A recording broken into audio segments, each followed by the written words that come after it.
کبھی کبھی ہمیں یہ خیال آتا ہے کہ رمضان کریم میں تو شیطان بند ہیں، مگر اس کے باوجود وہ چیزیں جو رمضان سے پہلے میں نہ کرنے کا عزم کرتا ہوں، ارادہ کرتا ہوں،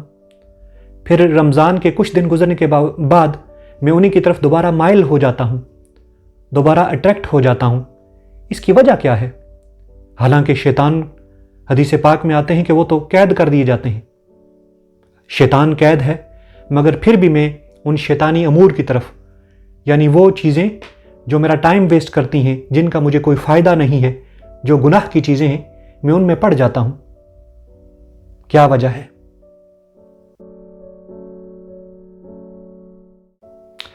جی ہاں، بالکل، رمضان کریم میں شیطان قید کر دیے جاتے ہیں، اس میں کوئی شک نہیں۔ لیکن پھر بھی اگر ہم ان چیزوں کی طرف مائل ہوتے ہیں جن سے ہم بچنے کی کوشش کرتے ہیں، مثال کے طور پر اگر ہمیں رمضان کے کچھ دن گزرنے کے بعد یہ لگتا ہے کہ یار مجھے دوبارہ سوشل میڈیا پر بہت زیادہ وقت صرف کرنا چاہیے، مجھے مارکیٹس کا رخ کرنا چاہیے، اگر خواتین کو یہ لگتا ہے، فیمیلز کو، کہ انہیں بے پردگی کرنی چاہیے، انہیں فیشن کے نام پر باہر گھومنا پھرنا چاہیے، مردوں کو لگتا ہے کہ یار روزے میں اگر کسی غیر محرم کو آنکھ اٹھا کر دیکھ لیا تو کچھ نہیں ہوتا۔ اس کی وجوہات کیا ہیں؟ اس کی وجہ یہ ہے کہ شیطان تو قید ہے، مگر ہمارا نفس جو ہمارے ساتھ ہے، جسے ہم انر سیلف کہتے ہیں، وہ تو پیدائش سے ہمارے ساتھ ہے، اور جو انسان کا نفس ہے وہ اچھی اور بری خواہش کا منبع ہے، مرکز ہے، یعنی اس سے اچھی خواہش بھی جنم لے سکتی ہے اور اس سے بری خواہش بھی جنم لیتی ہے، اور یہ اچھائی اور برائی، یعنی یہ نفس جو ہے،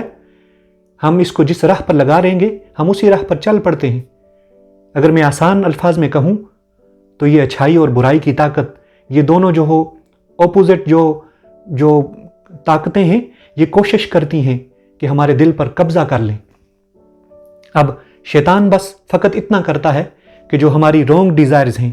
جو ہماری غلط خواہشات ہیں، ان کو صرف ہوا دیتا ہے۔ مثال کے طور پر آپ کو میں دنیاوی مثال دیتا ہوں کہ نفس کی مثال ایسے ہے کہ جیسے دنیا میں آگ جل رہی ہو، وہ آہستہ آہستہ جل رہی تھی، دھیمی تھی، جب ہم نے اس پہ پیٹرول گرایا تو کیا ہوا؟ اس میں ایک دم سے بڑھاوا آ گیا، آگ بڑھ گئی۔ یا اسی طرح جب ہوائیں چلتی ہیں تو کہیں تھوڑی سی آگ سلگ رہی ہو تو ہوائیں اسے کیا کرتی ہیں؟ اسے بہت زیادہ بڑھاوا دے دیتی ہیں۔ بس شیطان بھی فقط اتنا کام کرتا ہے کہ وہ جو نفس امارہ ہے، جس میں وہ غلط خواہشات موجود ہیں، ان کو صرف ہوا دیتا ہے، ہمارے لیے وہ انٹرسٹنگ کر کے پیش کرتا ہے کہ یار کتنی خوبصورت ہیں یہ چیزیں، بس ان کو کر لو، یعنی وسوسہ ڈالتا ہے۔ قرآن سے اگر ہم لیں، اس سے زیادہ شیطان کچھ بھی نہیں کرتا، وہ عمل انسان خود کرتا ہے۔ یہی وجہ ہے کہ رمضان کریم میں بھی ہم ارادہ کرتے ہیں کہ میں یہ کام نہیں کروں گا، فضولیات میں نہیں پڑھوں گا، لیکن دوبارہ ان چیزوں میں انوالو ہو جاتا ہے۔ اس میں آگے چل کر بات کرتا ہوں، لیکن ہمارا نفس ہمارا ساتھ ہے، ہمیں اس پر قابو پانا ہے، اور رمضان سے بڑھ کر کوئی اچھا مہینہ نہیں اگر ہم اپنے نفس پر، ہم اپنی انر سیلف پر کنٹرول کرنا چاہتے ہیں،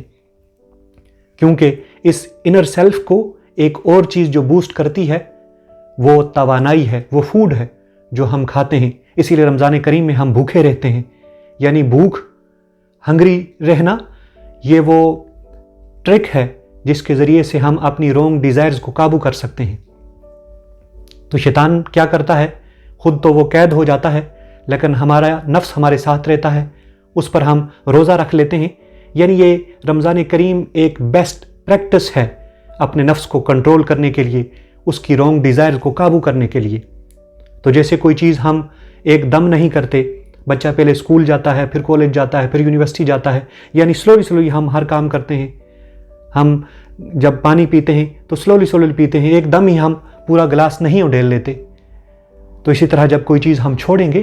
تو اس کو بھی سلولی آہستہ آہستہ کر کے، جیسے ہم سٹیپس اترتے ہیں، پہلی منزل سے دوسری کی طرف آتے ہیں تو ہم پہلی، دوسری، تیسری، چوتھی، اس طرح آہستہ آہستہ کر کے نیچے جاتے ہیں۔ اسی طرح ہمیں یہ جو رونگ ڈیزائرز ہیں، کیونکہ شیطان تو رمضان میں ابھی قید ہوا ہے، لیکن ہمارا نفس تو اس پہ یوز ٹو تھا 11 مہینے، تو ہمیں آہستہ آہستہ کر کے ان نفس کی جو